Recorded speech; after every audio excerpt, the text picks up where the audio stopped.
Buenas noches, bienvenidos a las luces de la ciudad, aquí en 7 Televisión, como cada semana.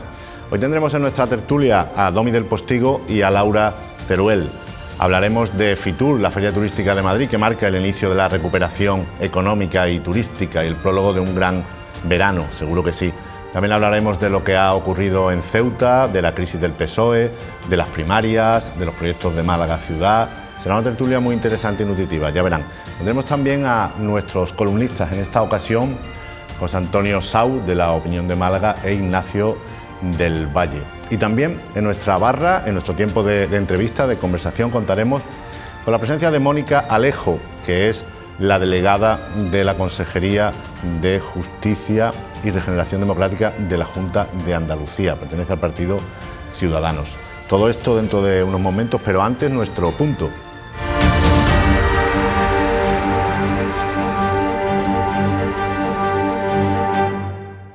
El Ministerio de Cultura ha pedido un informe sobre el rascacielos que se proyecta en el dique de Levante. El Ministerio quiere enredar, o tiene un amplio concepto de la cultura y considera que esta, además de libros, museos, artes plásticas, cine, etcétera, es también el urbanismo. La torre se enfrenta a su gran trámite, el Consejo de Ministros, que es el que ha de darle luz verde. Sí, luz verde, digan lo que digan, digamos lo que digamos, aquí en Málaga. Tras toda la fase burocrática y de licencias, de permisos, papeleos, después de todo el debate, llega la hora suprema. Será lo que diga el Consejo de Ministros, o sea, el Gobierno. Podemos, ya sabemos lo que piensa. El PSOE mantiene cierta ambigüedad. Primero, fue más partidario de construir la torre que los que la tenían que construir. Después dijo que sí, pero que con menos plantas. O sea, no la puntita nada más, sino la puntita no. Ahora parece que se opone o que coquetea con la idea de una consulta popular. Y es por ahí, por la parte del PSOE en el Gobierno, por donde están viniendo los primeros requerimientos revestidos de formalidad, de trámite, de explícame eso qué es. Y han surgido los nervios.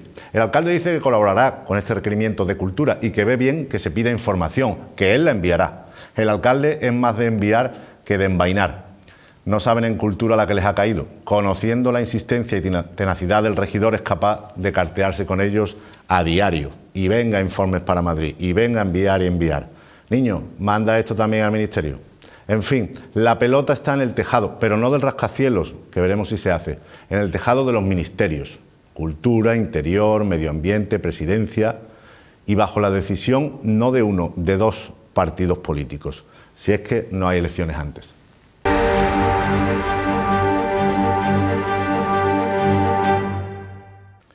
Pues ya estamos aquí después de nuestro punto para iniciar la tertulia. Este es uno de los mis momentos favoritos de la quincena, presentar a Domi del Postigo y a Laura Teruel. Buenas noches. Buenas noches, qué alegría. Qué alegría estar aquí, ¿no? Pues sí. De nuevo los tres. Sí, os veo muy bien, compañeros. Sí, la verdad es que sí, que tienes todavía edad para tener una vista estupenda. Que Dios me la conserve. Y a ti el sentido del humor. Ahí estamos. Bueno, comentaba al inicio la actualidad del rascacielos, la torre que se va a emplazar o no en el dique de Levante, ¿no? Y bueno, ha entrado, Domi, en liza el Ministerio de Cultura, ¿no? El departamento que dirige Rodríguez Uribe ha reclamado informes y esto es como la aventura final o el primer paso, porque como sabemos es el Consejo del Ministro el que tiene que dar la luz verde definitiva, digamos lo que digamos aquí, ¿no? Sí. Cultura, además, cultura, ¿no? Tú has hecho un par de apuntes que me parecen muy interesantes y que marcan un poco la situación. Estamos acostumbrados a que haya rifirrafe por culpa de la contaminación partidista de las instituciones desde hace años, entre instituciones que deben estar al servicio de todos los ciudadanos y los partidos que legítimamente, por supuesto, en una democracia como la nuestra la representan, ¿no? O la detentan. Bueno, eso hace que algo que es lo lógico y el procedimiento habitual pueda ser susceptible de duda en función de los intereses de cada parte, ¿no? La gente conoce perfectamente, al menos quienes han seguido mis opiniones, que yo no soy de los que defienden el rascacielos en el puerto, en absoluto. En cualquier otro lugar de Málaga no me plantearía esta frontalidad, pero intento en la medida de mis posibilidades argumentar, ¿no? En este caso, comprendo que el Ministerio, al margen de ser del PSOE o el Ayuntamiento del PP y el Puerto del PP, comprendo que el Ministerio, y más lo que tiene que ver con cultura, está el informe ICOMOS. Vamos a ver, hay informes que no son favorables que ponen el punto sobre la I de, primero, la sensibilidad que tiene el terreno, que es de dominio marítimo terrestre y de carácter público, de destinarlo a un proyecto de estas características, y al mismo tiempo de opiniones que han sido relevantes, que han puesto su objeción, incluidos obviamente urbanistas, lo mismo que puede haber a favor, no digo, pero quiero decir que hay suficiente literatura capacitada y, ¿cómo te diría?, dudas legales como para que el Ministerio se lo piense, y en todo caso no olvidemos que el Consejo de Gobierno es el que tiene que dar o no el visto bueno o algo así. Por parte del Ayuntamiento y del Puerto lo va a pelear, obviamente. Bueno, pues que el argumento que impere, por encima de la duda partidista, que no debiéramos tenerla nunca, pero la vamos a tener siempre, pues que sea claro, lo que beneficia a Málaga, ¿no? En el Gobierno hay dos partidos representados, claro. Sí, ojalá lo que primara fueran los intereses de la ciudadanía, eso está claro, pero bueno, yo creo que es difícil en un proyecto en el que ha habido una defensa muy clara por parte del Partido Popular, del equipo de gobierno, de Ciudadanos y la oposición en bloque en contra, y no ha habido puentes de diálogo, aunque bueno, es cierto que el PSOE estuvo un poco dubitativo al principio, pero parece que han pasado la pelota a Madrid y lo que a mí me genera dudas es... un proyecto de esa magnitud va a impactar a la ciudad medioambientalmente, económicamente, en infraestructuras, y lo de cultural, aunque era evidente, yo creo que casi nadie se había pensado que si venían reparos a la Torre del Puerto fueran a venir por la parte cultural. Es cierto que el paisaje, que la vista, que el skyline, que la postal de la ciudad es un valor cultural de Málaga, ¿no? Esta silueta de Málaga es un valor cultural. Pero yo me planteo si las dudas y el frenazo a este proyecto vienen desde el Ministerio de Cultura, si va a tener la suficiente comprensión, aunque manda el Gobierno, es un proyecto que necesita el aval del Ejecutivo. Entonces, si lo parara Cultura, pues sería igual de legal o de correcto que si lo parara medio ambiente o algo así, que es por donde yo pensaba que iban a venir las reticencias, pero no sé si le han pasado la pelota al ministro Uribe, que tiene un perfil bajo, para que asuma este tema tan controvertido. Si esto lo frenara hipotéticamente desde medio ambiente o desde otra dimensión con más poder orgánico dentro del Ejecutivo o con más contundencia, con más proyección, entiendo que el debate sería menor, pero que aparezca Cultura a mí me parece como me ha dejado un poco fuera de juego, aunque yo comparto que este rascacielos va a tener un impacto en el paisaje material y simbólico de la ciudad. Entiendo su intervención, pero tengo que decir que me ha sorprendido un poco, la verdad. Porque el informe que vaya haciendo Cultura, ese informe se puede ir engordando con todo tipo de literatura más allá de lo técnico, ¿no? No es lo mismo que pida un informe medio ambiente o fomento o interior por seguridad, pero claro, el Ministerio de Cultura, quiero decir, ahí cabe hasta el debate ciudadano que tú comentabas antes, caben hasta opiniones, no opiniones, es decir, cultura es un ámbito mucho más subjetivo, más... Sí, bueno, lo de subjetivo es relativo, José María, porque primero una matización, aunque te has matizado tú misma, la posición en bloque en contra nunca. Nunca, la posición en bloque en contra nunca, solo Izquierda Unida fue claramente quien se...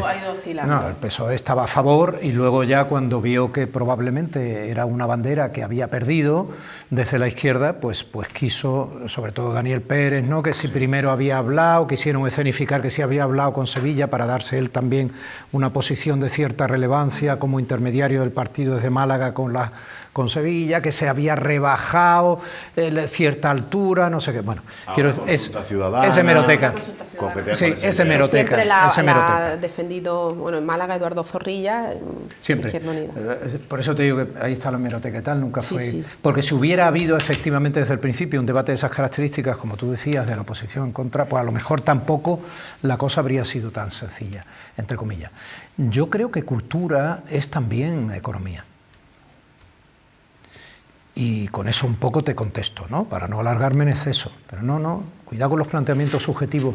Cultura es economía, y más en el mundo del turismo, ¿no? Hombre, Málaga, tú piensas en Málaga, claro, y sueñas claro, con un perfil marino. Sí. Si ponemos el poema de Alexandre en las calles, mejor o peor puesto, que gracias a Dios se corrigió, es porque piensas en que eso puede ser monetizado al final, lo digo sin pudor. Sí, o sea, tú escapas de una ciudad a otra en función también de su skyline, y el skyline de una ciudad puede ser parte de su patrimonio, como Nueva York, o puede ser parte de su defecto, ¿no? Sí, por eso digo que en un expediente de cultura entran cuestiones subjetivas, porque lo que para unos es un atentado incluso cultural, para otros puede ser un incentivo turístico-cultural. Sí, pero fíjate, un palacio de congresos que llevará, etcétera. Pero fíjate, es objetivo que Málaga tiene un paisaje, que lo tiene, que se va a ver condicionado. Quienes están a favor de ese rascacielos en el Morro, a favor,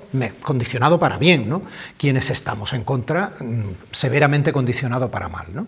Pero insisto, ¿es objetivo que Málaga cambie su perfil con una torre ahí de esas características, sí o no? Es objetivo. Oye, se abre también una derivada política interesante, ¿no? Porque el alcalde puede hacer de esto casus belli también, claro. Si ve que el gobierno se va a oponer, puede enarbolar, ¿no?, la bandera un poco del agravio, de que se le niega algo a Málaga. Yo creo que el alcalde no va a hacer eso. Y creo que el alcalde gana más estando a bien con el ministro de Cultura que a mal. Porque Málaga ganaría mucho con seducir al Ministerio de Cultura cada vez más. Un Ministerio de Cultura que se ha mostrado cicatero también con el gobierno anterior en función de los apoyos a Málaga, que es una ciudad que ha apostado de manera feroz, en el mejor sentido, por la cultura, museos, Festival de Cine. O sea, cuidado, o sea, necesitamos que el Ministerio de Cultura de una vez por todas apoye de manera concreta y clara, hablamos otra vez de la pela, a Málaga, ¿no? Estar a mal con él en vez de tratar de seducirlo definitivamente. Pues mira, muy interesante lo que decís. Pero es que a lo mejor, por lo que estáis diciendo, a lo mejor por eso se ha decidido que sea Cultura la que capitanee la ofensiva contra la Torre del Puerto, porque es probablemente el ministerio con el que Paco de la Torre tendrá más contemplación a la hora de envainar el proyecto. No lo sé, no lo sé. Yo sigo creyendo que este proyecto, por mucho que lo tengan claro quienes lo apoyan y vayan a velocidad de crucero en la medida de sus posibilidades para que se haga realidad, sigo pensando que este proyecto es un proyecto que condiciona en exceso la ciudad. Sí, totalmente. Y digo en exceso, ¿no?, incluso para los que creen que la va a condicionar bien. Tiene muchos riesgos y puede afectar a movilidad, puede afectar a su imagen de futuro, no necesariamente bien si las cosas no salen lo bien que se quieren. Ya hemos visto cómo una sociedad se puede ver condicionada de pronto en un año en toda su estructura económica. Y al final lo que tenías que decías que era un valor, que es un residuo. No lo sé. Nunca un ministro de Cultura tuvo tanto poder. De todas maneras, estará muy interesante el debate que haya en el Consejo de Ministros, si lo hay. A lo mejor llega ya todo el tema mascado y simplemente se da un no o un sí. Pero Cultura está desgraciadamente muy desaparecida por la pandemia, así que hay muchas reivindicaciones de los artistas porque se han sentido muy abandonados, llevan sin trabajar 1 año y medio, así que los aforos. Algo habrán estado haciendo, pero habrán estado de puertas adentro. Pues a lo mejor yo sostengo, me ha parecido muy interesante lo que decías y sostengo que a lo mejor se le ha traspasado a Cultura la responsabilidad de llevar la contraria en este tema, porque Málaga tiene, aparte de mucha potencialidad, bastante más frentes abiertos, como el auditorio, que no se podrá construir si no hay un apoyo de todas las instituciones, y a lo mejor se consigue recapacitar y reconvertir este proyecto de la Torre del Puerto en algo que sea menos agresivo, que tenga mayor aceptación por parte de la ciudadanía, de forma coordinada junto con otros proyectos culturales que tiene Málaga, porque si no, me ha parecido muy inesperado que se delegue en el Ministerio de Cultura en concreto el guiar la oposición al ayuntamiento con este proyecto, que tiene otras variables, para mí muchas más evidentes, como la económica o la medioambiental, la verdad. Sí, como he dicho, que creo que afecta a la cultura, pero me parece que era, pues a lo mejor la tercera, la cola, ¿no? Sí, sí. Estamos seguros que el alcalde va a mandar todos los informes que le pidan y alguno más.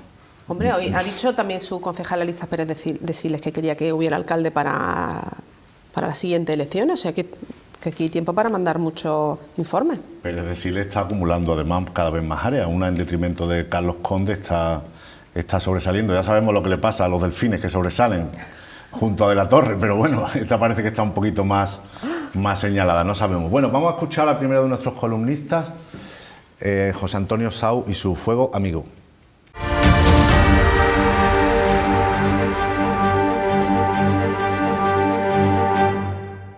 Desde que soy periodista, hace ya casi 20 años, vengo informando con cierta regularidad de la necesidad de concluir el saneamiento integral. Es posible que también haya escrito muchas piezas sobre el tren litoral que debe unir Málaga con Marbella y vertebrar, por fin, el territorio turístico por excelencia.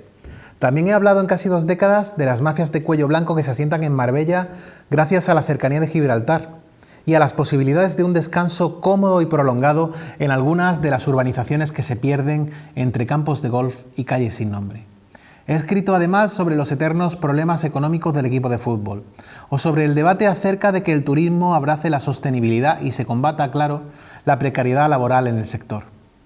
Así, por encima, la primera parte de este artículo de opinión hace alusión a promesas políticas y proyectos enquistados en el imaginario colectivo de los malagueños, que vuelven, por cierto, recurrentemente a la primera línea cuando hay que votar, pero que enseguida y pasado el furor que provocan las urnas, son enviados al baúl de los recuerdos políticos. Y podría añadir más: la recuperación ciudadana del Convento de la Trinidad, para el que se ha presentado un nuevo proyecto, el tercer hospital, que empieza a dibujarse con certeza en el horizonte, o el metro, que aunque es una realidad tangible, lleva 15 años en obras y amenaza con eternizarse si se conecta con el civil de forma soterrada, como parece que va a ser el caso. Y a todo ello, ahora se suma el Astoria, una parcela estratégica ubicada en el centro para la que primero se barajó un edificio de oficinas, luego un museo de museos, después un proyecto privado traslúcido con usos culturales y gastronómicos, y ahora un proyecto público-cultural que añade un elemento arquitectónico atractivo. La parcela de la Astoria es el síntoma, sin duda, y la enfermedad es la incapacidad de nuestros políticos para cerrar debates y concretar proyectos. Priorizar es ineludible, sobre todo en tiempos de carestía.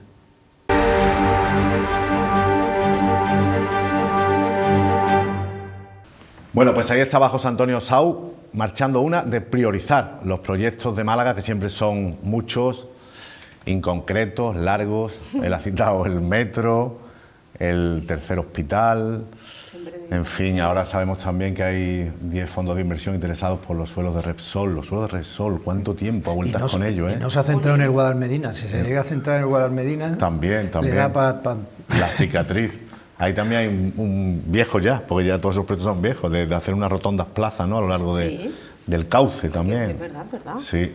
Es una pena porque no es que en Málaga no se hagan cosas, pero el problema es que vivimos con ese megaproyectos faraónicos que no se acaban de concretar porque algunos son inabarcables, ¿no? Y eso eclipsa un poco las cosas que se están haciendo, ¿no? Yo me acuerdo de la última campaña, el proyecto del alcalde fue aparte del soterramiento mastodóntico, el planetario del campamento Benítez. Bueno, yo eso lo veo realizable, ¿no?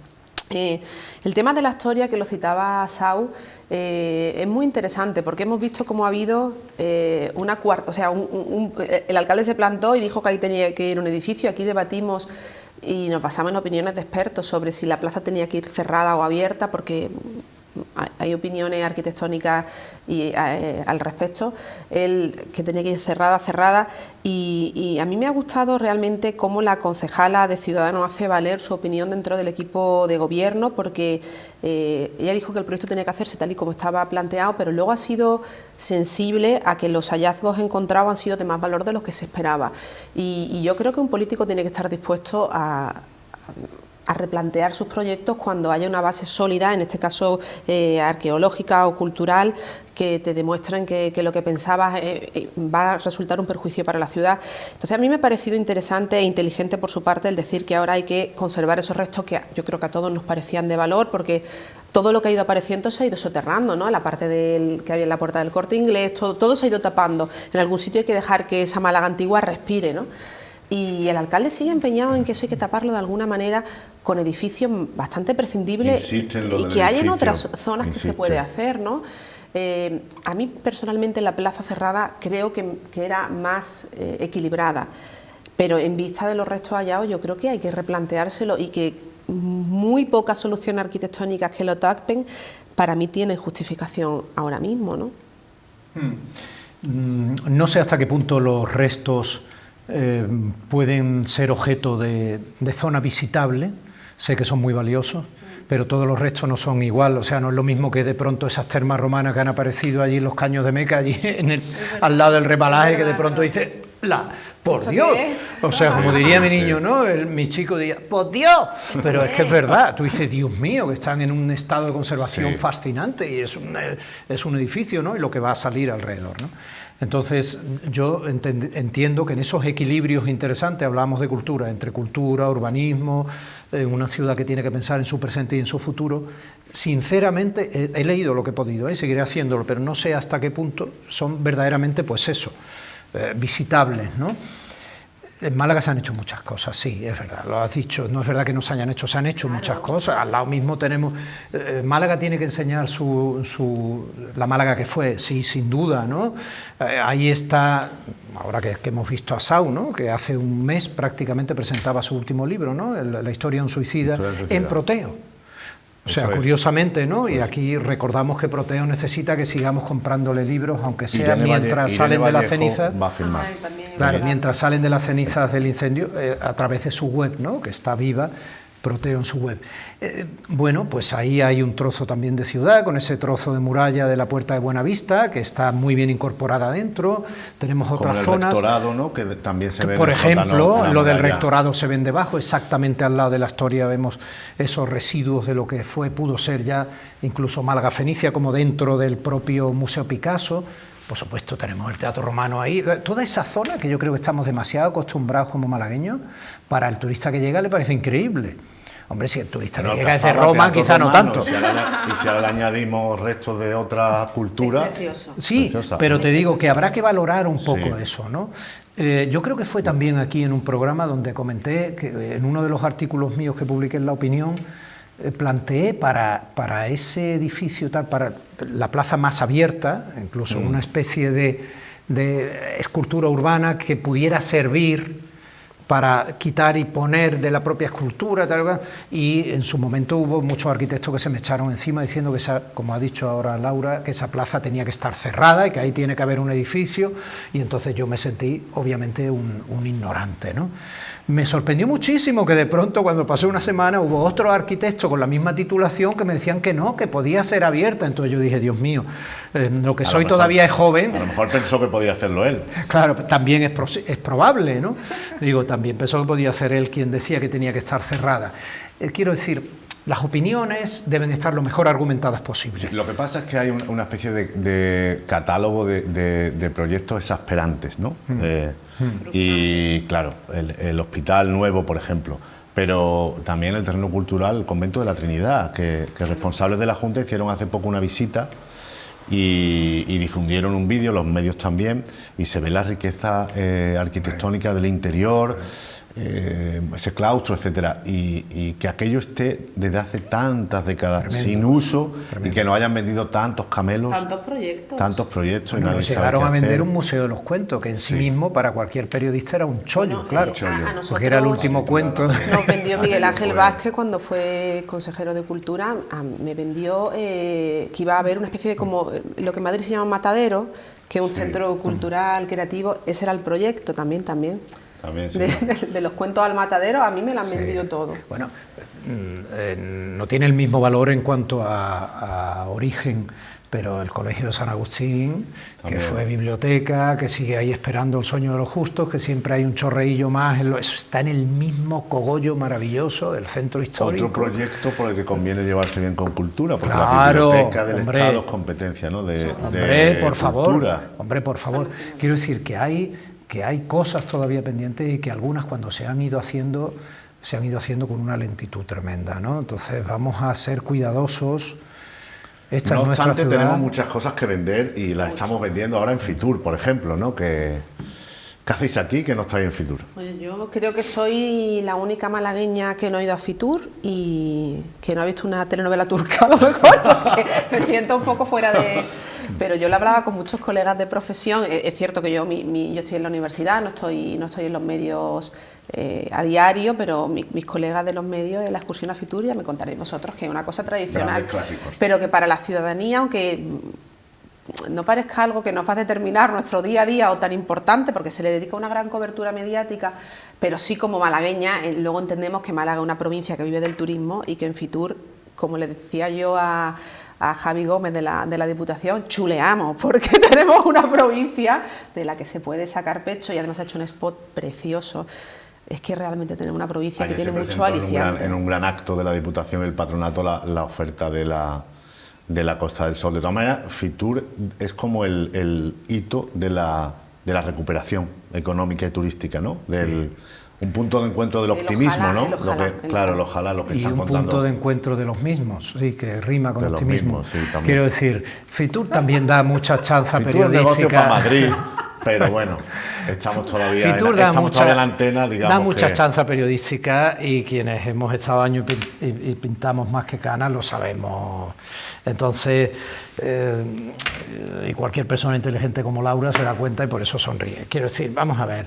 Está muy bien. Hay que trabajar por la mañana, hacer un gran esfuerzo promocional en pro del destino, pero luego por la tarde, pues ya Madrid tiene una amplia oferta. Periodísticamente de ocio. Tienes todas las fuentes juntas. De hecho, por ejemplo, hay partidos, sí. Porque ayer me planteé, porque claro, para mí Fitur no marca mi agenda, entonces no sabía la fecha.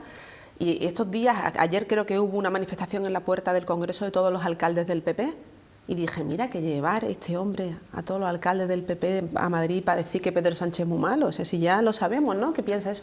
Y dije, amiga, claro, que estar en Fitur, entonces han aprovechado el viaje. Los compañeros que cubren esa feria muchas veces se quejan, dicen, pero si es que tengo que hacer de todo, es decir, claro. Está Juan Espada allí tratando de fotografiarse con algunos alcaldes, están los alcaldes del PP, está el de Economía que le puedes preguntar una cosa, al otro una entrevista, es decir, tienes allí toda, como tú dices, toda la fuente agrupada, toda la actualidad, ¿no? De todas maneras, no, hombre, 9 millones de turistas, dice el consejero, que podrían llegar, sí. Lo cual es... El titular sin duda alguna es ese, parece que la recuperación llama a la puerta y, hombre, necesitamos optimismo. De la misma manera que necesitamos sentido de la responsabilidad. Ambas cosas tienen que ir en equilibrio, si no nos lo cargaremos todo. Y no solo todos, sino probablemente a personas. Entonces, en esta situación estamos un poco así, ¿no?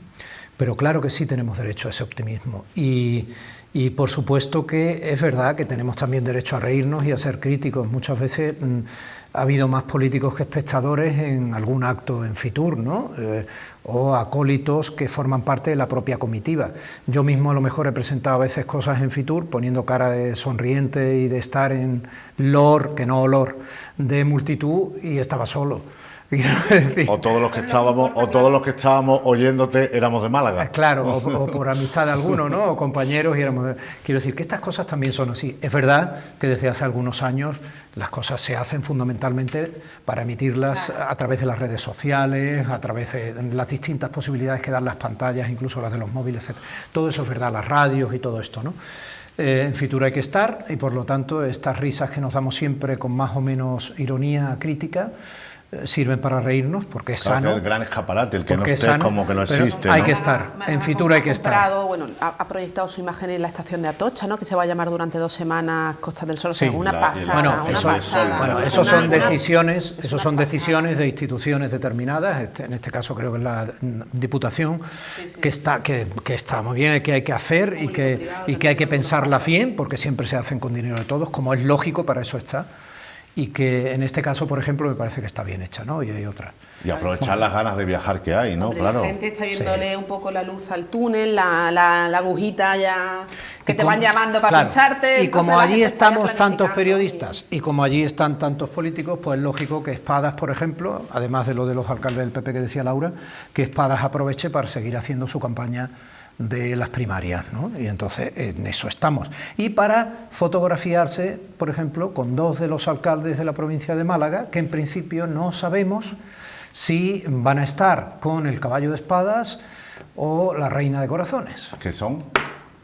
Víctor Navas de Benalmádena. Claro, y González, de Mijas, ¿no? Perdóname que me disculpe, por favor. Los dos responsables institucionales, claro, más importantes que no se habían pronunciado. Claro. Y fue muy significativa la foto. Bueno, lo vamos a comentar esto y más cosas a la vuelta de la publicidad. Hasta ahora.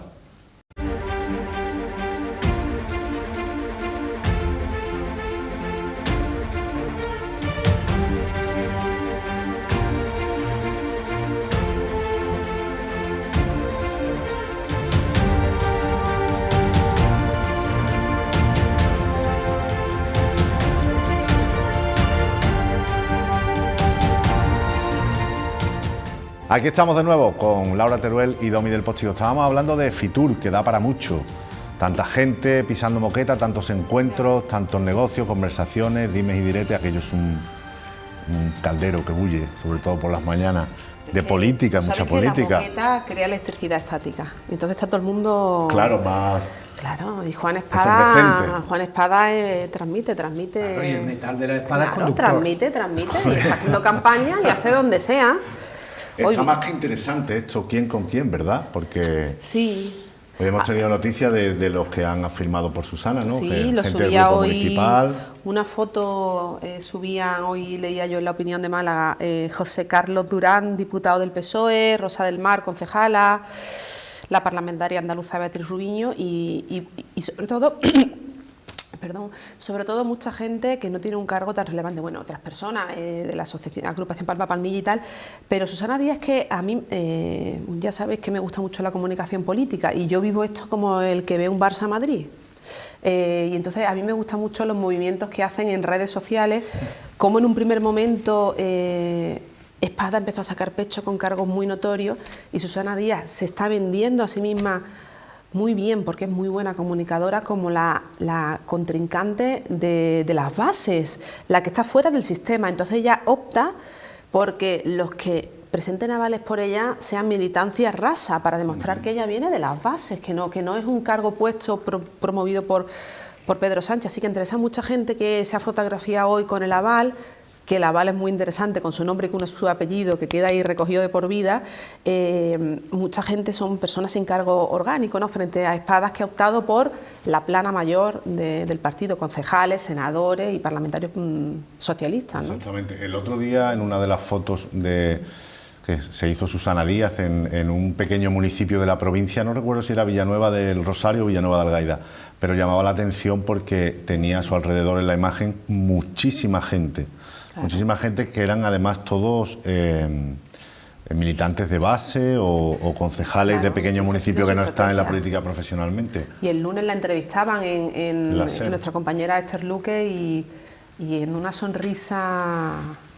Sacando su cara dicharachera total, que generaba un poco de inquietud, porque decía que no debería haber injerencias por parte del partido, como daba a entender que estaba habiendo una guerra sucia detrás, pero que su estrategia es ser la candidata outsider, la candidata de las bases, la que no tiene ligaduras con el partido, la que está ahí por el bien, la que ganó las elecciones y la que no está apadrinada por Pedro Sánchez. Y yo casi que me atrevo a decir que el PSOE siempre es el partido donde se producen estas sorpresas, y aunque ahora parece caballo ganador Juan Espada, Susana tiene una fuerte tirada. No creo que haya una victoria tan evidente de Juan Espada, a día de hoy. Además está emocionante sobre todo porque parece que es Málaga donde más emocionante está, claro, o donde hay más susanistas. Por eso hasta hoy Espadas en Málaga, claro, y por eso ha ido a sitios además muy importantes para el voto, o cantidad de militantes, que no olvidemos esto, las personas que no conocen muy bien la técnica, es que es muy importante, sí, como tú bien sabes. Claro, es que cuidado, es que muchas veces las primarias son un ejercicio democrático y un ejemplo de democracia interna de los partidos, pero luego a la hora de la verdad, las primarias también son una concreción frustrante para quienes creen en la democracia de verdad, porque tienen sus... En fin, es complejo. Luego, por otro lado, a veces los militantes de un partido pueden votar a quien luego va a ser candidato y pudiera llegar a ser un representante institucional elevado como presidente autonómico o como presidente del gobierno, que probablemente no fuera el candidato que querrían la mayoría de los ciudadanos que simpaticen con esa opción o que no simpaticen, pero obviamente van a tener que asumir con naturalidad democrática que sea su presidente.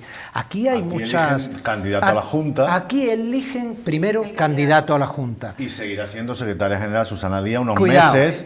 Claro, cuidado. Entonces, a eso iba. Entonces, primero, eligen los militantes, no los andaluces o los votantes. Y, por otro lado, cada uno está jugando su estrategia, ¿no? Pero yo creo que, sobre todo, quien está cargando las tintas en la estrategia, porque obviamente Juan Espada no va diciendo yo soy de los unos o de los otros, no, entre otras cosas porque efectivamente es el del aparato del partido a nivel nacional. El problema de Susana en sus contradicciones, al margen de que se ría más o menos en la entrevista que le hizo nuestra magnífica compañera Esther Luque en la SER, es que el aparato es ella, en Andalucía. Le ha dado la vuelta, Está haciendo la campaña de 2017 de Sánchez. Sí, evidente, ya se ha escrito mucho sobre eso, ¿no? Pero ella, que ahora quiere dejar clara que es las bases, chiquillos, si es la secretaria general del partido. Claro, es aparato puro. Siempre ha sido aparato puro. Esther le preguntaba específicamente por algunos casos, ¿no?, llamativos, como el de Miguel Ángel Heredia o Daniel Pérez. Y claro, ella, con su diplomacia, pero enviaba el recadito de que aquí ya no quiere a nadie que esté para asegurarse el cargo después, ¿no? Claro. Sí, que no quería palmeros y... Sí. ¿Queréis que demos nombres de palmeros actuales que tiene Susana Díaz? Hay en los dos lados, ¿no? Pero si queréis los claro, damos. Hombre, es consustancial. Ella los ha tenido toda la vida y además ha premiado eso, y ha habido mucha gente que ha tenido cargos importantes solo por pura lealtad, no por capacidad. Esto es así, de todos los partidos, no solo del PSOE y no solo del PSOE andaluz. Habláis de una de las tres pero Verónicas claro, diciendo la autoridad soy yo, en Madrid, en plena guerra con la... Quiero decir con todo esto que, bueno, que gane el mejor, quiero decir, y ojalá que sea el mejor para los ciudadanos si esa persona consiguiera tener una alta representación institucional como puede ser la presidencia de la Junta de Andalucía. Pero miremos con lupa las cosas, porque primero es nuestra obligación y segundo porque seremos ciudadanos más libres si le vemos el juego a cada una de las personas que puedan de futuro condicionar nuestra vida. De los pocos morbos que quedaban, era lo que comentábamos antes, los dos alcaldes, Benalmádena y Mijas, que no por hacerse una foto con Espada significa que la vayan a votar. Tanto pero Víctor la foto... Navas como José L. González, alcaldes de Benalmádena y Mijas, no se han posicionado aún, ¿no? No tienen tampoco por qué. No tienen por qué. Pero bueno, si las primarias no fueran a degüello, pues estaría muy bien. No hacerse una foto con Susana mañana. Claro, claro que no. Pero bueno, si no fueran a degüello, pues estaría muy bien que, bueno, todos los militantes y tal estuvieran con los candidatos que se presenten, ¿no? Por no hablar de los otros dos candidatos que ni van a funcionar. Pero cuidado, que sí van a condicionar en cierto modo una segunda vuelta. Sí. Que de eso no hablamos, pero muy también probable, es interesante desde el punto de vista técnico. Si nadie consigue el 50. Claro. Y además ya no hay la guerra de avales como tal, que antes era el que presentaba más y no había límite, ahora cambiaron los estatutos, es un 4, creo. Sí hay algún nombre, espera, sí hay algún nombre que... hombre... Si hay algún nombre, sí tenemos que luego diga la gente, oye, han dicho en 7 fulanito, te han nombrado. Qué divertidos son. No, que es lo que tú quieres que digan. Hombre, Miguel Ángel Heredia. Miguel Ángel Heredia, senador del Reino de España. Hombre, por favor. Hombre, vamos a ver, Miguel Ángel Heredia llegó en su vehemencia de adhesión al partido y obviamente al entorno de Susana Díaz, que Margarita Robles era una hija de puta que se tenía que afiliar ya. O sea, es decir, que no son palabras altisonantes en mi boca. Lo dijo y grabado está. Entonces, insisto, informémonos, saquemos nuestras conclusiones y tratemos en la medida de lo posible de que no nos condicionen estrategias o historias de marketing. Laura, tú como estudiosa de estos temas de políticos, pensaba yo el otro día, no sé si lo decía algún veterano dirigente del PSOE, Alfonso Guerra también lo ha dicho alguna vez, que las primarias son un proceso democrático, pero que también tienen el riesgo de abrir en canal demasiado un partido y dejar unas heridas, porque ahora vemos que cuando sean las primarias vendrá la batalla por los congresos provinciales y tal. Entonces, ¿hasta qué punto tú crees que la jerarquía de los partidos está también para tomar decisiones, ¿no? Pero rajan demasiado a veces las amistades incluso dentro del partido. El PSOE ya digo que es el mejor abriéndose en canal. Desde que Almunia instaurara a nivel nacional el sistema de primaria, el partido admitió que iban a homologarse con otros partidos europeos y americanos que lo hacían, pero que luego ese proceso de primarias que lo acercaba a la militancia, que permitía al partido redirigirse, reorientar el rumbo cuando estuviera perdiendo un poco el norte, luego había que reabsorberlo, ¿no? En Estados Unidos se hace muy bien. Hemos visto cuando Hillary Clinton perdió con Obama y luego hubo una sintonía entre ellos y se puede hacer. El Partido Popular se ha visto obligado a hacerlo, porque aunque ganara Casado, un candidato como el presidente de la Junta de Andalucía, que apoyó abiertamente a Soraya Sáenz de Santamaría, está en el partido y es inapelable porque ha ganado, bueno, no ha ganado, está gobernando la Junta de Andalucía. Entonces, los partidos han sido capaces si no de hubiera eso. sido así, lo habrían matado inmediatamente. Esa misma noche. Estaba prácticamente ya con su mortaja política. Y de hecho, aquí, a pesar de la victoria de Pedro Sánchez en las dos primarias, se permitía el reino de Taifa andaluz de Susana Díaz porque estaba ganando las elecciones, pero la factura estaba acumulando intereses, ¿no? Y hasta aquí ha llegado, Yo insisto que no descarto una victoria de Susana Díaz porque el PSOE es un partido que expresa su descontento con la organización, bueno, el PSOE en general, pero en este caso el PSOE cuestionando al líder y Pedro Sánchez no la tiene. ¿Qué candidato preferiría Juanma Moreno? Porque a lo mejor... Espadas. ¿Tú crees? Yo creo que sí. Yo creo que Susana. Fíjate, ¿ves? Esto es muy interesante. Podríamos haber empezado aquí un debate. Yo creo que, es muy interesante. Susana lo dice, que se adelante. Digo las porque elecciones. es una pregunta que debieran hacerse los militantes, porque si quieren que su candidato gane, o si no gana al menos que sea el que ganara la siguiente y se posicione mejor y tenga, digamos, más cobertura de futuro, porque, insisto, eligen candidatos. Es que todavía el otro día, es que va a cambiar la secretaria, chiquillo, se elige el candidato. También puede que yo esté influida porque no tiene tanta trascendencia para mí Espadas, como alcalde de Sevilla no lo conozco tanto, pero creo que la oratoria de Susana Díaz es muy avasalladora contra Moreno Bonilla. Por eso creo que ella es mejor confrontando con él. Bueno, fue tan avasalladora como que al final está gobernando Moreno Bonilla. Bueno, pero eso es por otra serie me has preguntado como rival, yo creo que le prefiere a él. Porque en todas las primarias siempre hay un componente personal de simpatía o no por el que vota, no tanto o sí de proyecto político, pero esta vez el componente político que los distingue, digamos, es la renovación o no. La renovación es un término muy potente, ¿no? El cambio, si se utiliza en el momento adecuado, es un cambio muy potente. Claro, para muchos Susana Díaz representa el haber perdido. Insisto, la ganó las elecciones, pero el haber perdido, la derrota. También las ganó y Arenas, para otro es... También las ganó Arenas y a partir de ahí pues ya se renovó el partido, entre comillas, en Andalucía. O sea, ya sabemos que esto es parlamentarismo español, es así. Y esto está más que asumido, ¿no? Y es ficticio también porque el que gane las primarias no solo va a ser el candidato, es que seguramente se quedará con el partido en unos meses, ¿no? Ya vimos aquella pugna también de Griñán con Chávez, las bicefalías no, pues claro, no han funcionado, no funcionan casi nunca. Bueno, pues vamos a escuchar al segundo de nuestros comentaristas, a Ignacio del Valle y sus ojos de plato.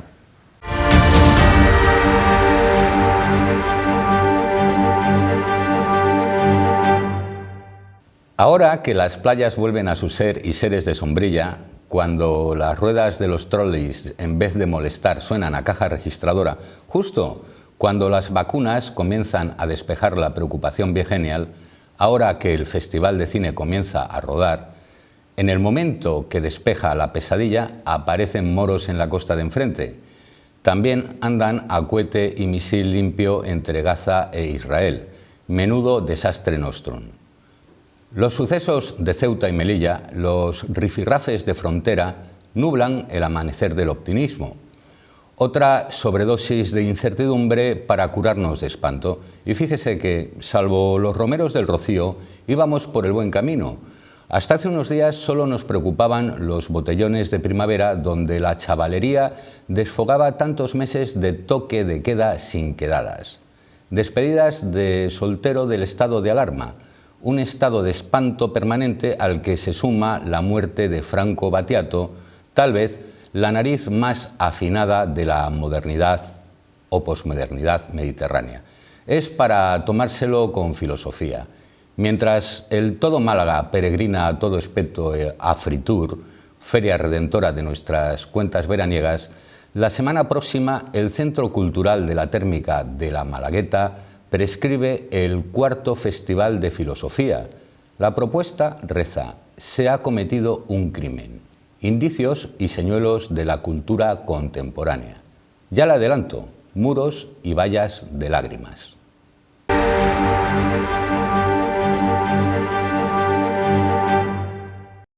Bueno, después de ese cóctel de actualidad que nos servía Ignacio del Valle, con muchas aristas, tal y como es la actualidad, no podemos dejar de abordarla en uno de sus aspectos, también político, como hablábamos antes, más lamentable, ese sobresalto que vivíamos, ¿no?, con la invasión, digamos, propiciada por el rey de Marruecos, alentando a que esa pobre gente fuera a España. En lo político también muchas aristas, ¿no? Sánchez se personó allí, Laura, el presidente del PP. Lo del término invasión me sigue todavía causando... sí, lo matizamos. No, como quiera. Un régimen dictatorial. Estás en tu derecho y se ha dicho invasión. A pero creo que es un término que da pie a muchos radicalismos, ¿no? Para un pueblo de 80.000 habitantes, claro, que de pronto circulen 6.000 personas. 8.000 incluso 8.000 se han computado. Claro, se ven mucho, por decirlo de alguna manera, ¿no? Causan... Es como si España llegaran 5 millones de personas. Claro, no, se ven mucho, ¿no? Y en un lugar donde además la ciudad está muy constreñida geográficamente, el resto es mucho peor, ¿no? Porque España tiene más extensión en superficie que compartir, pero no, en ese sentido lo ocurrido es gravísimo. He escuchado al ministro Pedro Duque decir que una docena de veces ya ha pasado esto y que a él le parece que ya está, y yo no sé si había escuchado sus declaraciones, me he quedado bastante alucinado. Entonces, me parece que Pedro Duque a veces parece que no se ha bajado del espacio, pero bueno, que se salga del cohete. No sé si ha sido Alsina el que ha dicho que parece que está en Marte. No sé, pero bueno, sí, al pelo, más o menos, no él lo he oído, pero me parece efectivamente que está muy bien traído, ¿no? Yo creo que lo de Ceuta es lacerante porque ya sabemos lo que ocurre en toda frontera del primer mundo y el tercer mundo, poniendo también los términos entre comillas, ¿no?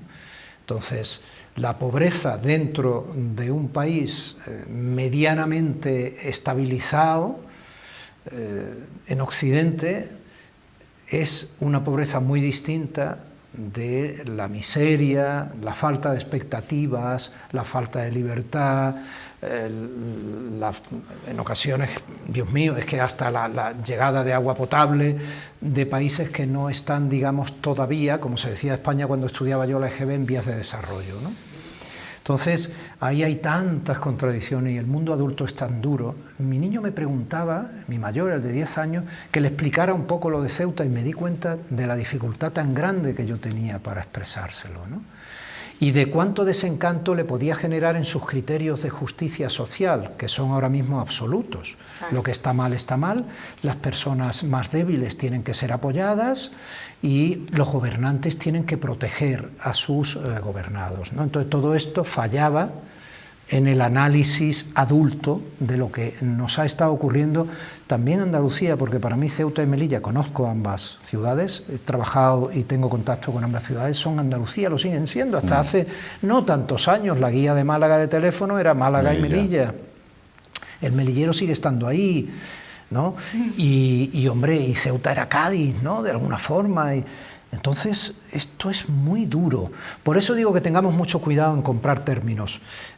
Es la desesperanza, es una madre con un bebé encima, nadando como podía, que ha propiciado esa imagen preciosa, que nos gusta a todos mucho y que internacionalmente ha impactado, ¿no? Y que acabará siendo galardonada en una exposición de reporteros.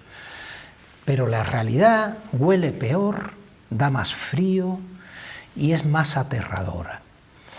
Claro, pero aquí no solo hay un problema de que vengan unas personas con el impulso de buscar una vida mejor, y yo creo que hay que ser muy receptivo a eso y no incitar discursos del odio, ni en fin, todos sabemos a qué nos referimos. Pero claro, en este caso es un señor que tiene una dictadura y como la comunidad internacional no le dice el Sáhara es tuyo para hacer lo que te dé la gana, y resulta que en un país democrático como España hemos atendido en un hospital a alguien que está contra él, aunque sea un terrorista o no, pero se le ha atendido en un hospital, pues él dice así, pues venga, como ganado a mi propia gente que tengo aquí sojuzgada, venga, vais para larga, ¿no?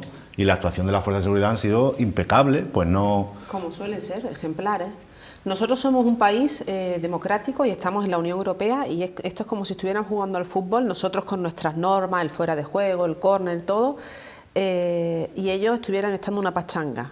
Entiéndaseme, nosotros tenemos un respeto por las normas internacionales, el agua, o sea, las aguas internacionales, la frontera, el trato de los menores inmigrantes, y Marruecos ha azuzado a su gente aprovechándose de su pobreza, sin respeto ninguno a la vida de estas personas, como una venganza, porque por si la gente no se ubica tanto, hace un tiempo el líder del Frente Polisario, que pide la autonomía del Sáhara, enfermó de coronavirus, un señor muy mayor, y España, por razones humanitarias, lo trajo y lo atendió aquí. Hay políticos que defienden que no se tenía que haber traído a este señor para tratarle, pero es como eludir esa relación histórica que tiene España con Marruecos, con el Sáhara o en su momento con Guinea, ¿no? Entonces, pues este señor enferma, pide ser traído a España, se le trae, y por eso Marruecos no le importa hacer esta marcha negra, incluso que se han denominado ellos, que mandar a, se estima que unos 3.000 niños a intentar ser acogidos entendamos que Ceuta es la frontera sur de España, pero como ha dicho Domino, es España. Ceuta es una ciudad muy pequeña, un término muy pequeño, que desde allí llegar al resto de España es complicado, entonces...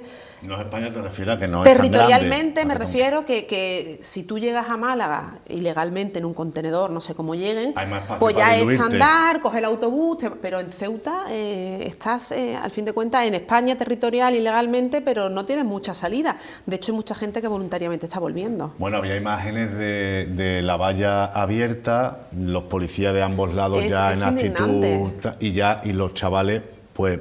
muchos retornando, como claro, nosotros tenemos si se hubieran dado un paseo, tenemos ¿no? unas normas y no podemos, tenemos un vecino que no las cumple. De hecho, Alemania ha roto relaciones diplomáticas con Marruecos hace tiempo por su postura con respecto al Sáhara, pero ¿qué hacemos? Es muy difícil sobrellevar bien esta situación cuando España intenta preservar los derechos humanos, la frontera, y al otro lado de la valla lo que hay es un señor que no le importa que muera gente con tal de hacer presión internacional. Voy a intentar ser breve quiero decir y apuntar muchos elementos. Brahim Ghali ha venido con el nombre ficticio. Se han hecho las cosas mal, ¿vale? Evidentemente, con carácter humanitario, atender por coronavirus con neumonía bilateral como llegó a una persona es irreprochable. Pero yo creo que las cosas hay que hacerlas bien, insisto. Yo puedo intentar explicarle a mi hijo de manera adulta lo que es la realidad, pero con mucho cuidado porque a su cabecita de 10 años le voy a generar tales contradicciones que probablemente considere que le estamos engañando desde pequeños cada vez que ve dibujos animados cargados de buenas intenciones. Las relaciones internacionales son complejísimas, a veces nos tenemos que comer, que tenemos que sonreír y tragar con cosas. Se acaban de librar 38 millones de euros más para ayudar a Marruecos porque en cierto modo es nuestra contención. Biden se está comiendo ser igual que Trump a la hora de apoyar a Marruecos. ¿Y por qué apoya a Marruecos? Porque dentro del incendio que puede haber con la amenaza islamista en cada uno de estos países pobres de África, Marruecos se nos presenta siempre como el más moderno, se nos presenta como uno de los que en sus relaciones internacionales promete ser efectivamente el tapón para que dentro de sus propias fronteras el islamismo no fluya y para que no se produzca el asalto, entre comillas, de la miseria a la riqueza del primer mundo. Todo esto es durísimo, pero es muy complejo. Yo no voy a defender aquí el gobierno de Marruecos, pero es que, como siempre, en el tablero hay gobiernos peores hasta llegar a Somalia, que ni tiene gobierno. Es que todo esto es muy complejo. Y también me pongo en la piel del territorio marroquí. Allí llega, obviamente, toda la inmigración de África, o una parte muy importante. Tenemos Turquía por un bastión, analicemos el mapa, lo demás es mar, océano. Turquía y Marruecos. Y claro, ambos países juegan con los seres humanos que tienen derecho a soñar con una vida mejor y a veces solo con una vida porque allí no sobreviven, para mercadear y para tratar de sacar también sus beneficios. Y desgraciadamente sus gobiernos no siempre son un ejemplo de democracia. Esto es muy complicado, ¿eh? Por eso me parece que tanto Casado como Sánchez en una sesión de control debieran haber ejemplificado una mayor capacidad de responsabilidad de Estado que la de sus meros enfrentamientos partidistas. Se llena la boca hablando de España y de patriotismo cuando tienen que dar la talla de unión frente a un enemigo exterior, porque esto sí que es una amenaza exterior, no están a la altura. Yo creo que Sánchez estuvo bien plantándose sobre el terreno. Hizo bien y el alcalde, perdón, el presidente de Ceuta, perdóname Laura, lo ha valorado siendo el del PSOE, quiero decir, siendo el del PP. Quiero decir, vamos a ver, el problema cuando las cosas están mal, cuando de verdad ves la realidad, entonces se acabó el marketing. Lo que pasa, Domi, es que tú decías que todo es muy complicado, pero esa diplomacia a veces ellos la simplifican. Nada más que había que oír a la embajadora de Marruecos, por cierto, hija de españoles, que dijo: los actos tienen consecuencias.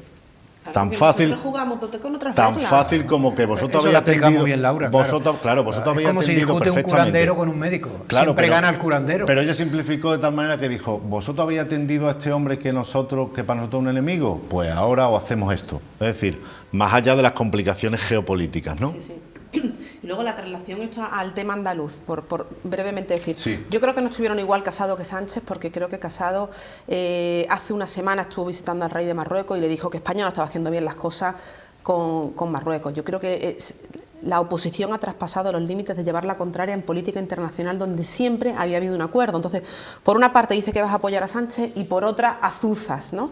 Me parece que la oposición tiene que pensar un poco más en España y menos en los votos. Y luego simplemente quería mencionar cómo se ha dicho que de los 3.000 menores quedan unos 1.000 allí en Ceuta, que va a haber que traer a la península, porque es que no hay espacio allí para atenderles, y muchas comunidades se han prestado. La propia consejera de Asuntos Sociales, Rocío Ruiz Domínguez, dijo que Andalucía estaba dispuesta a recibirlo, y se ha sabido que Vox ha dicho que no quiere menores no identificados, no acompañados en Andalucía, y la consejera ha dado marcha atrás y ha dicho que en Andalucía están los centros llenos.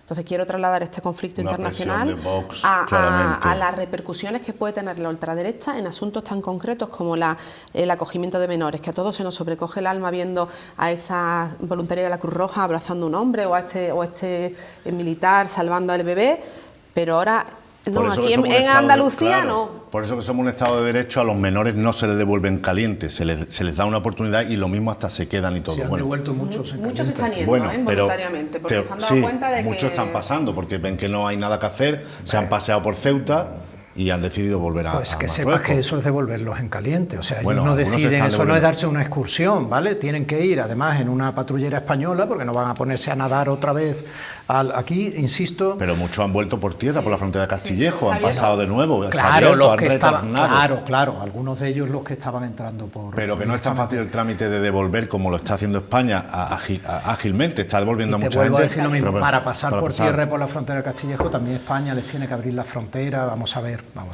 Muy bien, pues dicho queda. Domi del Postigo, Laura Teruel. Gracias, compañero, un placer. A vosotros, buenas noches, gracias. Bueno, yo me voy a nuestra barra a tomarme un Málaga y a conversar con Mónica Alejo, que es la delegada de la Consejería de Justicia y Regeneración Democrática de la Junta. Hasta ahora.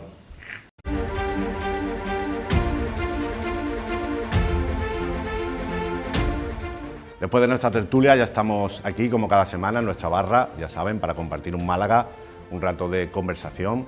En esta ocasión tenemos a Mónica Alejo, que es la delegada de la Consejería de Justicia y Administración Local, también Regeneración Democrática. Mónica, buenas noches. Muy buenas noches, muchas gracias por la invitación. Un placer que estés aquí. Gracias. Mónica es miembro del Partido Ciudadanos, economista, auditora de cuentas, también experta en blanqueo de capitales, una mujer versátil y con muchos conocimientos que va a compartir con nosotros. Bueno, en primer lugar, Mónica, ¿cómo ha sido la pandemia en el sector de la justicia? ¿Cómo se ha adaptado un sector que es muy numeroso, con muchos funcionarios, con una función importantísima en un Estado democrático y en el caso de Málaga también muy importante? ¿Cómo se ha pasado esta pandemia, esta racha? Pues bueno, en la provincia de Málaga sí es cierto que bueno, todos hemos sufrido lo que es esta crisis sanitaria y bueno, en el caso de la Administración de Justicia, es verdad que fue una de las primeras administraciones, ¿no?, que empezó a poner medios para paliar un poco pues, estos efectos, ¿no?, de esta crisis. Es verdad que los edificios judiciales y los órganos judiciales siguieron trabajando. Al principio hubo muchos problemas para bueno, tener recursos, ¿no? Ya podemos recordar las mascarillas, que si faltaban mascarillas y las mamparas, es decir, hemos ido aprendiendo todos, ¿no?, prácticamente de lo que nos ha ocurrido, pero sí es cierto que fue una de las administraciones que fue más ágil, ¿no? Yo creo que en general la Junta de Andalucía hizo un esfuerzo en ir por delante de lo que era la crisis, ¿no?, sanitaria y adelantarse a lo que estaba ocurriendo, sin necesidad de estar esperando a pautas, ¿no? Entonces en este terreno sí que se hizo un esfuerzo y fue de las primeras administraciones que acondicionó todo lo que son las sedes que hay en la provincia de Málaga, que tenemos 11 partidos judiciales. Y efectivamente, en el momento que se pudo, pues se fue suministrando, pues eso, mascarillas, se fue poniendo las mamparas, se le hicieron test a los funcionarios y al personal que trabaja allí en la sede, con lo cual yo creo que se hizo un trabajo arduo y muy reconocido después por todos los que trabajan allí. Algo que está muy en el inconsciente colectivo o forma parte de los tópicos, pero es una realidad también, es que la justicia está a falta de medios en toda España, falta de inversión, de personal, de funcionarios. En el caso de Málaga también es muy recurrente que los responsables, o que los jueces, el juez decano, etcétera, pida mayor infraestructura y mejores, ¿no? ¿Cómo está este asunto? ¿Qué tenéis en marcha ahora mismo? Pues sí es cierto que la Administración de Justicia requiere pues, un esfuerzo de todos, ¿no? Es verdad que por parte nuestra, de la Consejería de Turismo, Regeneración, Justicia y Administración Local, desde hace 2 años que empezó la legislatura, se planteó pues hacer un refuerzo de algún modo de esta administración, pero claro, sí es verdad que estamos hablando de que esto no es nuevo, es decir, las deficiencias que tiene la Administración de Justicia vienen de hace bastantes años. Y no se puede solucionar en 1 mes ni 2, desgraciadamente, nos gustaría, pero no podemos. Entonces, sí es cierto que desde la Consejería pues, se están haciendo muchas cosas.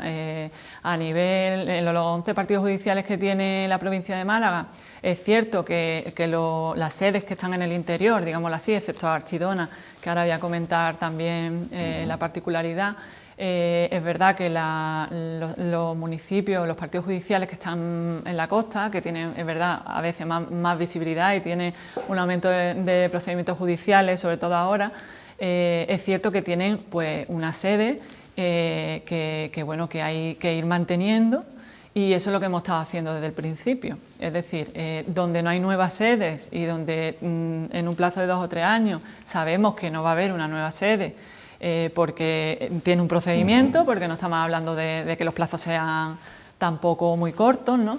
Pero sí es cierto que hay una dispersión de sedes judiciales en estos partidos judiciales y la intención de la Consejería es concentrarlos. Es decir, que si, por ejemplo, Marbella o Estepona tienen 3 sedes, pues intentar buscar un espacio que en estos casos pues, va a ser una nueva sede y intentamos en ese aspecto mejorarlo. En los casos que voy a poner el de Archidona, Archidona tiene ahora mismo una sede judicial. Es verdad que tiene sus inconvenientes, sabemos que hay que mantenerlo, pero si ahí entra la colaboración de las administraciones públicas, porque al fin y al cabo todo lo que está relacionado con nuevas sedes, que se lleva desde el servicios centrales, ahí es muy importante la colaboración con los ayuntamientos. Son los ayuntamientos los que nos buscan las parcelas, los que nos ceden esas parcelas para que podamos hacer el edificio judicial, que luego corre a cargo de la Consejería. Y ahí ya se licitan pues, el proyecto, se licitan las obras, pero es verdad que ahí estamos hablando un poco a medio plazo.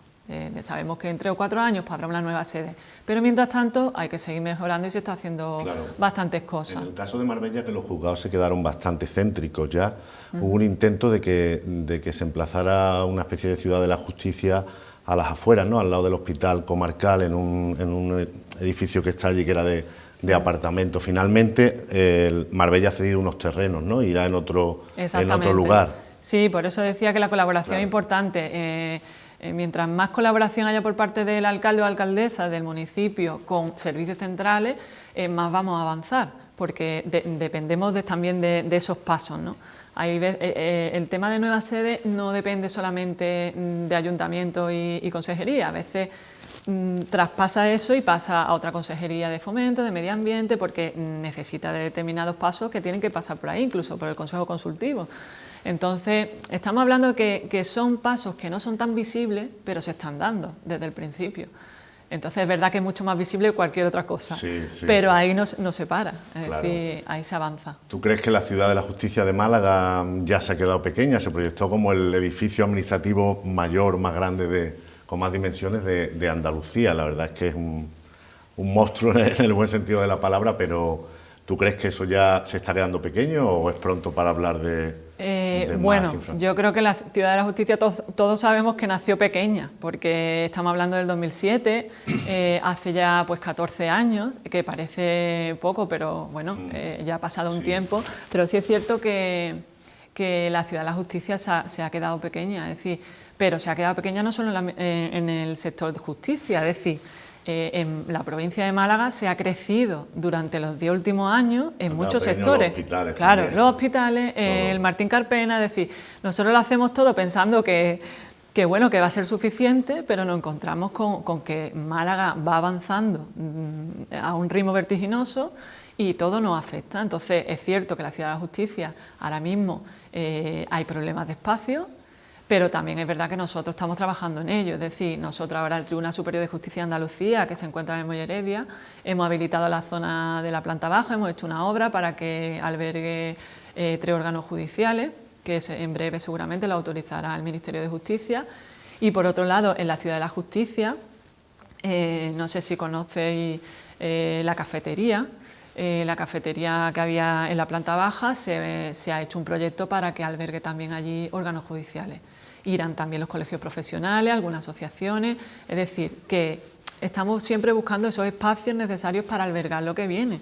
Claro. Sí es cierto que nosotros no tenemos competencia en la creación de órganos judiciales. Pero sí en el espacio, pero lo sí inmobiliario, digamos, ¿no? Entonces, claro, es verdad que ahí hay que adelantarse un poco a lo que pueda venir e intentar ubicarlo, sí. Claro, en tu competencia respecto a la administración local estás pulsando un poco el sentir de los municipios más pequeños, que son siempre los necesitados, ¿no? Y de las alcaldesas y alcaldes de la zona. ¿Qué te transmiten? O sea, hay mucha necesidad. La Diputación, por ejemplo, le ayuda, ese igual es un poco su cometido, pero se echaba en falta que hubiese en la Junta, en una administración más cercana, quizá también un órgano político, ¿no? O técnico que les asesorara y les diera dinero, que es de lo que se trata también, ¿no? Sí, es verdad que la ayuda de administración local no es nada nuevo, pero sí es verdad que ha sido una apuesta de la Consejería de Justicia y Administración Local y Regeneración el acercarse a los municipios, es decir, ayudar a los municipios directamente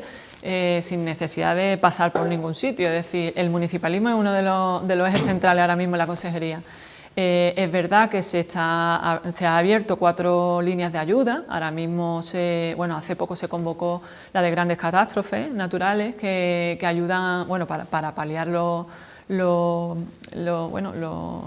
acontecimientos, exactamente, de inundaciones, inundaciones, terremotos, incendios, y entonces eso es lo que hace también que todos los edificios públicos que se han visto, digamos, afectados por este tipo de catástrofes, pues esos municipios puedan solicitar este tipo de ayuda.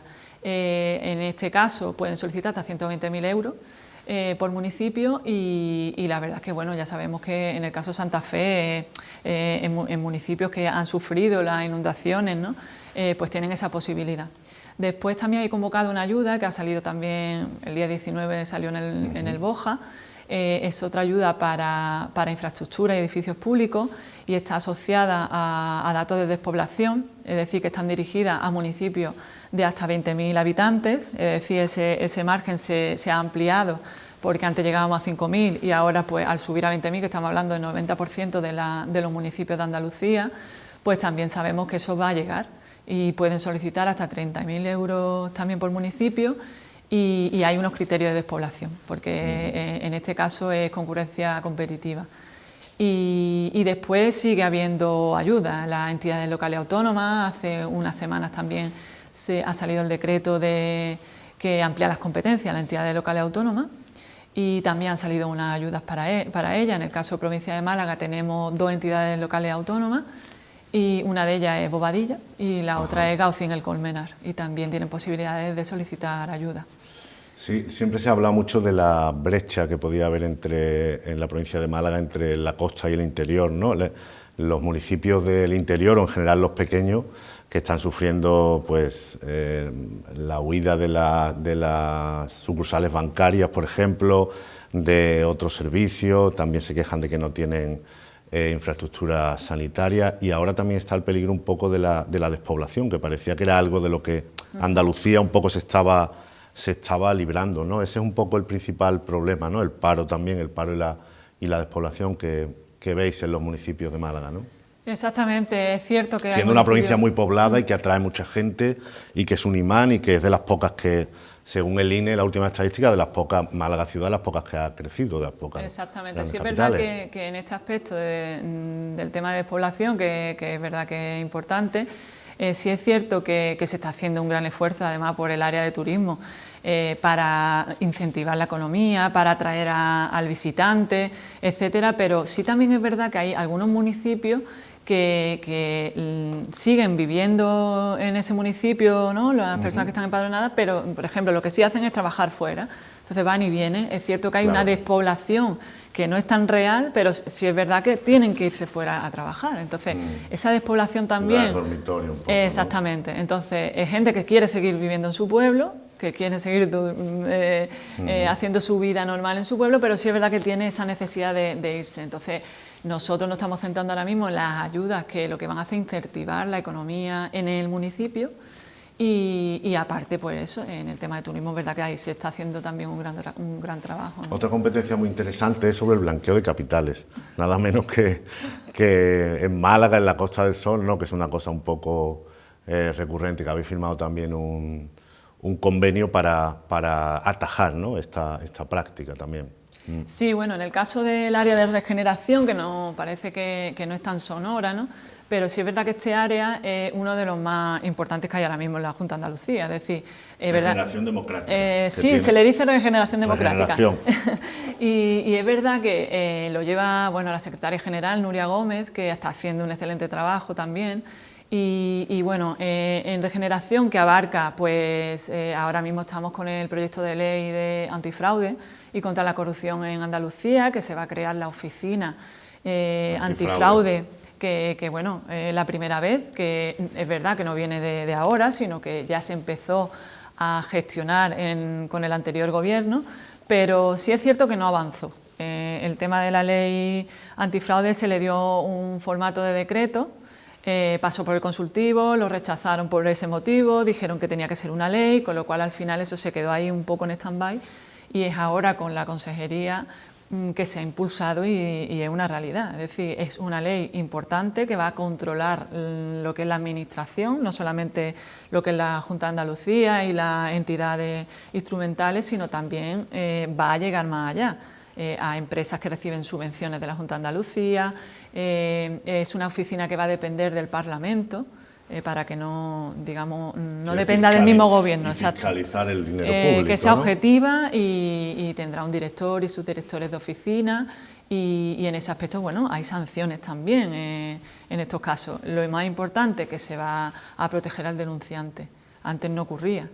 Había un cierto miedo a denunciar un caso que puedas estar viendo en la Junta de Andalucía, que ya sabemos los casos que ha habido de corrupción anteriores, ¿no? Entonces, lo que se trata de evitar precisamente que eso vuelva a ocurrir, adelantarnos a los acontecimientos y darle la oportunidad y la herramienta a cualquier persona que pueda denunciar estos casos. ¿Hay corrupción, tú crees, en algunos niveles de...? Sí existe, es decir, como todo... También el que percibe el dinero público y no lo emplea para lo que... ¿no? Exactamente, es verdad que se hacen sus No controles por el Tribunal de Cuentas y todo, pero sí es cierto que siempre lo decíamos, ¿no? Sobre todo los que nos hemos dedicado a auditoría de cuentas y todo, hemos palpado de algún modo en nuestro trabajo diario que lo más importante es el control interno. El control interno es el que se adelanta a que eso pueda ocurrir, pero la única manera es el que está dentro, es el que tiene que dar el paso, ¿no? ¿Qué pasa? Que si esa persona está protegida, pues es mucho más fácil. Bueno, si yo sé que denuncio, no sé, por poner un ejemplo, al consejero, o denuncio a un director general, o no sé, pues ¿qué pasa? Pues que en ese momento esa persona va a estar protegida, puede pedir un cambio de destino, es decir, que va a haber una protección al denunciante. Es un proyecto de ley que es muy consensuado porque ha colaborado diferentes colectivos. Nosotros hicimos aquí una reunión en Málaga con Fuerza y Cuerpo de Seguridad, con Policía Judicial de la Guardia Civil y de la Policía Nacional y también con Fiscalía, que también ha sido uno de los colectivos, Fiscalía Anticorrupción, que ha dado su opinión en el Parlamento, junto a sindicatos, etcétera, y hay un consenso en esta ley. Es decir, esta ley va a salir con mucha garantía y con mucha apoyo, ¿no? Entonces, bueno, hemos intentado también ahí pues absorber esa experiencia que tienen pues todos, ¿no? Sobre todo los fuerzas y cuerpos de seguridad que están en primera línea con estos casos. Y ahí va a haber coordinación con ellos permanentemente, ¿no? Sí, normalmente ellos sí es verdad que nos han transmitido su colaboración. Nos han comentado también que la ley es positiva. ¿O han trasladado que le faltan medios a ellos también o no? Medios efectivos policiales, quiero decir, personal, más policía, por decirlo de alguna manera. Sabemos que los fuerzas y cuerpos de seguridad tienen bueno, sus problemas de personal, pero bueno, eso es verdad que Guardia Civil y Policía Nacional son competencias del Ministerio también y evidentemente sabemos que les falta, que muchas veces la lucha contra la corrupción y más en la costa, como ahora sabemos que ha aumentado este tipo de casos, ¿no? Sobre todo el narcotráfico, etcétera. Claro, mientras más medios tengan, pues mucho mejor. La costa es un punto caliente en cuanto al blanqueo de capitales, ¿no? Porque no estamos hablando solo de fraudes económicos relacionados con la administración, del que percibe un dinero para impartir un curso, etcétera, sino también del blanqueo o del fraude en general, ¿no? Sí, eso ocurre. Eso sigue estando ahí y es verdad que la Ley de Prevención de Blanqueo de Capitales tiene una serie de sujetos obligados que tienen que cumplir con una serie de medidas. Tienen que identificar a sus clientes, algunos tienen obligación de tener un manual de procedimiento en su empresa que garantice de que tu empresa realmente no está incumpliendo con la ley y aparte tiene también obligaciones de auditoría, claro, sí, de tus procedimientos. A raíz de algunos casos muy mediáticos, Ballena Blanca, etcétera, casos de corrupción, muchos abogados de Marbella, por ejemplo, notarios, etcétera, pues se quejaban un poco de cierta indefensión, ¿no? De decir, me viene alguien a invertir aquí un dinero llamativo en una casa y tal, y claro, los controles para que ese dinero sea, digamos, puro o no tenga una procedencia sucia, deben ser fuertes también, claro, porque sí, puede pillar a alguien en su buena fe, ¿no?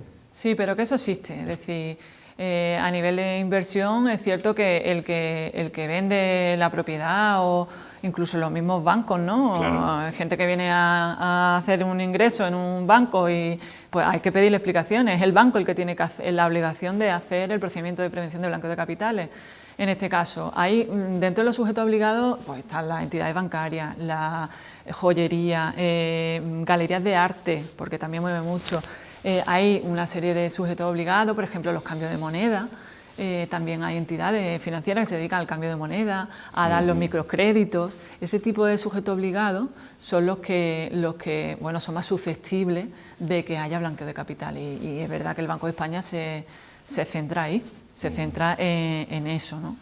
Claro, siempre es como todo, la ley está ahí, hay que cumplirla, pero es verdad que sabemos que hay gente que se intenta ir por otro lado, entonces ahí tenemos el problema. Bueno, te iba a hacer una pregunta un poco más personal. ¿Cómo ves tú el panorama político? Porque eres una de las caras nuevas de la política o de la administración, en este caso regional. ¿Has tenido alguna responsabilidad como asesora? Tienes también una carrera profesional, vienes de fuera de la política, pero ahora que estás en un cargo público, ¿cómo ves la agilidad, el ambiente, la percepción de lo que es una administración por dentro, de lo que es la toma de decisiones? Luego te pregunto también por el clima político general, pero tu impresión como responsable público de un área en concreto. Pues yo soy muy positiva en ese aspecto y es cierto que hay veces que estamos subestimados en la administración pública. ¿Por qué? Pues porque no se visualiza tanto lo que realmente se hace en la administración. Yo, por ejemplo, en mi delegación tengo el ejemplo... Tenéis que contratar más periodistas. Por ejemplo, por ejemplo, pero si es cierto, bueno, si nos dais eco, eso está muy bien. Si es cierto que la delegación misma, ¿no? En mi parcela, es verdad que se hacen muchísimas gestiones que no se conocen tanto, ¿no? Es verdad que nosotros tenemos una parte más política, que es de visitar e informar y todo, pero sí es cierto, vamos, la delegación está abierta totalmente a aquel que lo necesite. Además hay un equipo buenísimo en la delegación de aquí de Justicia y el trato sabemos que es bueno porque nos lo hacen saber. Ha habido un cambio, además nos lo hacen saber no solamente los que tratan con nosotros, sino órganos judiciales, incluso los sindicatos. Es decir, en Justicia en Málaga es verdad que ha habido un cambio de 2 años para acá y nos dicen que comunicamos más, que lo escuchamos, que... Entonces, bueno, es agradable que te digan eso, ¿no? Porque es verdad que en la Administración de Justicia hay muchas partes. Están los órganos judiciales, los letrados, los funcionarios, los sindicatos que le dan eco también. Entonces, es verdad que sabemos que hay muchas cosas que mejorar y que estamos en ello, pero también es verdad que es agradable también que te digan, pues mira, lo estáis haciendo bien.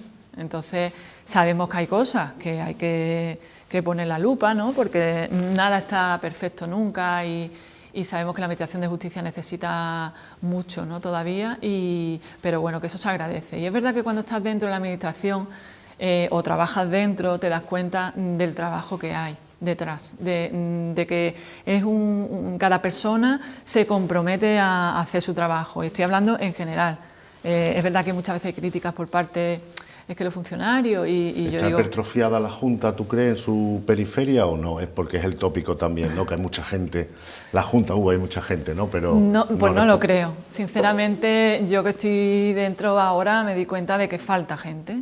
No es suficiente. Por ejemplo, la Administración, la Delegación de Málaga y cualquiera de la comunidad autónoma sabe que hay muchísimo trabajo para el funcionariado que tenemos.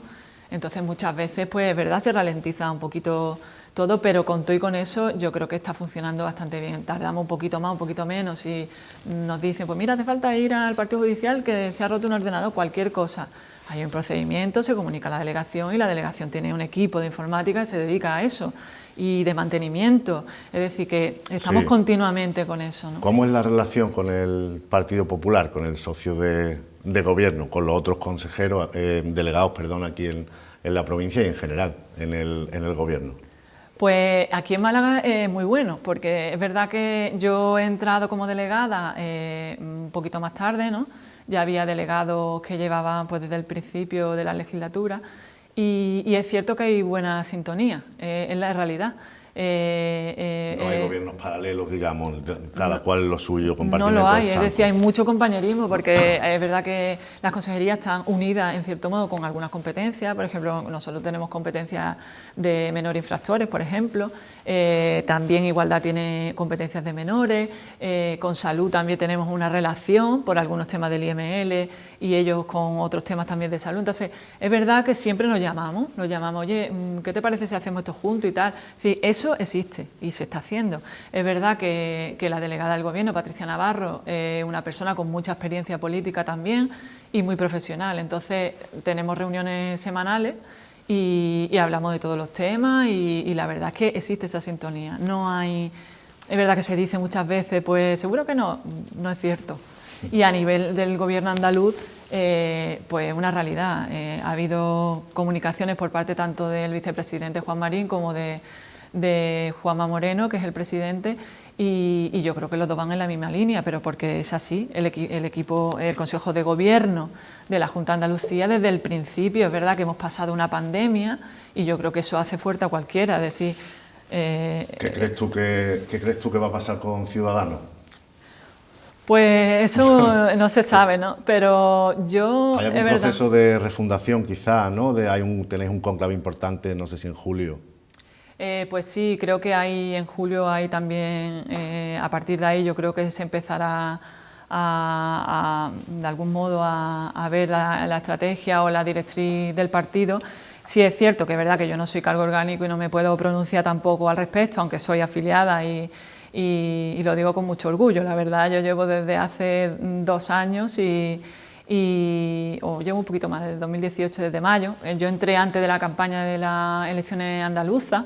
Fue un momento muy dulce en Ciudadanos y fue un momento bonito el ver que se ganan las elecciones y que parece que no era posible y de pronto ves esa explosión de cambio. Pues la verdad que fue agradable, porque yo considero que Ciudadanos es un partido de centro necesario en estos momentos y lo vamos a ir viendo más adelante. Yo creo que hoy día, con el panorama político que tenemos, es cierto que hay partidos que llevan muchísimo más tiempo, pero también hay que decir que Ciudadanos es el único que reúne realmente el centro político. Bueno, están poniendo difícil a los no extremistas, ¿eh? Bueno, lo que sí hay que decir es que el hecho de que Ciudadanos sea un partido de centro hace que, si no existiera, ya sabemos que los demás partidos políticos que están alrededor pues van a tener que pactar con otros partidos que están más en el extremo, ¿no?